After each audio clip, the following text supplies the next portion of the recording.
여러분, 이 주님의 삶을 보면은요, 그 가난한 심령이 얼마나 큰 축복인지 알 수 있어요. 가난한 심령 가운데 하나님의 인지하심이 얼마나 강하고, 하나님의 동행하심이 얼마나 강하고, 하나님의 보호하심이 얼마나 강하고, 하나님의 역사하심이 얼마나 강하고. 여러분, 그래서 가난한 심령이 정말로 축복의 사람임을 깨달을 수 있게 되기를 소망합니다. 그 주님이 우리에게 이 가난한 심령의 자리로 우리를 초대하는 거예요. 마태복음 16장 24절에 그렇습니다. 이에 예수께서 제자들에게 이르시되 누구든지 나를 따라오려거든 자기를 부인하고 자기 십자가를 지고 나를 따를 것이니라. 우리는 그러죠. 그 십자가의 초대를 하시는데, 누구든지 주님을 따르려거든 십자가를 지고 따르라 하는데, 예수님 그 십자가는 안 돼요. 십자가는 고행이에요. 이거는 오늘 일복을 개념을 모르는 사람이에요. 가난한 심령의 축복이 얼마나 은혜가 되는 걸 모르고 있는 사람이에요. 여러분, 십자가의 초대는요, 여러분의 자아 죽음의 초대인데요, 자아 죽음의 초대는요 가난한 심령이거든요. 여러분, 십자가는 그 가난한 심령으로 여러분을 초대하는 건데, 이거는 여러분 행복으로의 초대예요. 할렐루야! 행복으로의 초대예요. 이제 주님의 신부가 되는 초대이고, 이제 주님의 성령이 충만해 역사하는 초대이고, 이제는 세상은 온데간데 없고 오직 예수로 충만해지는 행복으로의 초대가 십자가의 초대예요. 믿으십니까? 그래서 여러분, 이제 우리는요 자발적인 마음으로 십자가의 초대에 나가는 거예요. 그 십자가의 길이 어려운 길이 아니에요. 우리 사랑의 예수님과 연합하는 길이고, 하나 되는 길이고, 예수로 충만해지는 길이고, 예수님과 함께 동행하는 길이 바로 이 십자가의 길이고, 가난한 심령을 갖는 그 길이에요. 그런 사람은 천국을 얻고 주님과 동행하는 축복을 누리는 거예요. 그래서 여러분한테 적용점을 말씀드리면요, 먼저 여러분 가정에서 십자가의 길을 찾으십시오.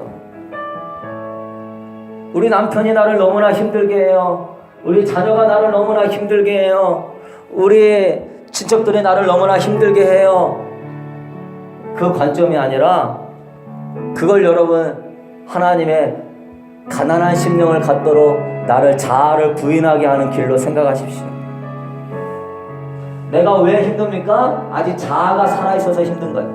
아직 내가 무시를 받는 것 같고, 저 사람이 내 말을 안 들어주는 것 같고, 그래서 화가 나고, 아직 내가 자아가 살아있으니까 힘든 거예요.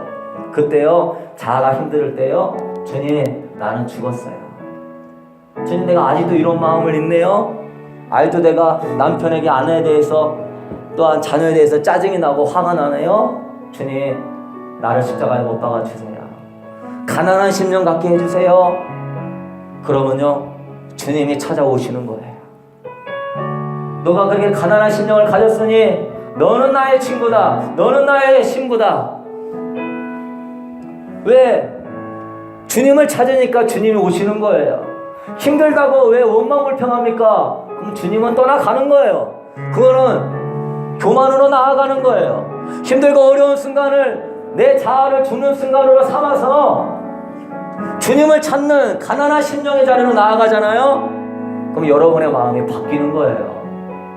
남편도 이해가 가는 거예요. 자녀도 이해가 가는 거예요. 그냥 사랑스럽게 보이는 거예요. 그냥 오늘도 내 말 징그럽게 안 듣는데도 막 남편 사랑스러운 거예요. 정말 말하는 것마다 거꾸로 행동하는 자녀를 보면서도 막 사랑스러운 거예요. 왜? 가난한 심령을 가져갖고 내 안에 예수가 임했거든요. 천국이 임했어요. 그러니까 막 보듬어줄 수 있는 거예요. 섬기는 사람이 되는 거예요. 여러분, 섬기는 사람이 축복인 거예요. 할렐루야.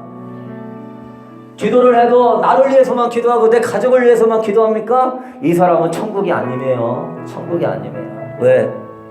자기 욕심이 있기 때문에 변화될 수가 없어요. 그렇지만 남을 위하여 기도하고 교회를 위하여 기도하고 어려운 이들을 위하여 기도해 보십시오.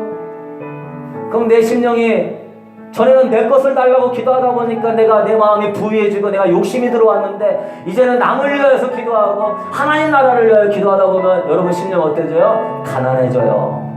부유하고자 욕심이 사라져요. 가난해져요. 그러면서 어느 순간에 어떤 성도를 위하여 기도하는데 막 주님의 마음이 들어와요. 주님의 사랑이 들어와요. 나하고 별로 상관도 없는 사람인데 막 눈물로 기도해주고 싶어요. 저 사람에게 막 복음을 전해주고 싶어요. 주님의 임재하심이 막 역사해요. 어디서 나오는 거죠? 가난한 심령을 가질 때 나오는 거예요. 이제부터 여러분의 일주일의 삶은 가난한 심령을 갖는 자세를 가질 수 있게 되기를 소망합니다. 나를 힘들게 하는 거야, 나를 괴롭게 하는 거야, 나를 어렵게 하는 거야, 이런 관점으로 보는 것은 주님의 본질이 아니에요. 주님의 마음을 가진 자의 자세가 아니에요.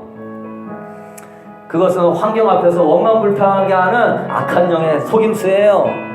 예수의 영 안에서는 힘듦이 없는 거예요. 자유함만 있는 거예요. 그 순간순간을 섬김의 순간으로, 낮아짐의 순간으로, 이제 나를 위해서가 아니라 남을 위해서 기도하고 남을 섬기려고 하는 자세를 자꾸 가져보십시오. 어느 순간 나도 모르게 예수의 영이 충만하게 임합니다. 어느 순간에 예수의 마음이 임합니다. 여러분의 남편부터 여러분의 자녀부터 그런 눈으로 섬기려고 하고 사랑하려고 하고 내 자신을 부인하려고 바라보십시오. 세상이 바뀌어지는 역사가 일어나는 거예요. 보는 눈이 완전히 달라지는 역사가 일어나는 거예요. 여러분 제발 이 놀라운 비밀을 깨닫고 이번 한 주간 가난한 심령으로 어떤 환경 안에서도 예수로 충만해지는 그런 법을 깨달을 수 있는 여러분 될 수 있게 되기를 소망합니다.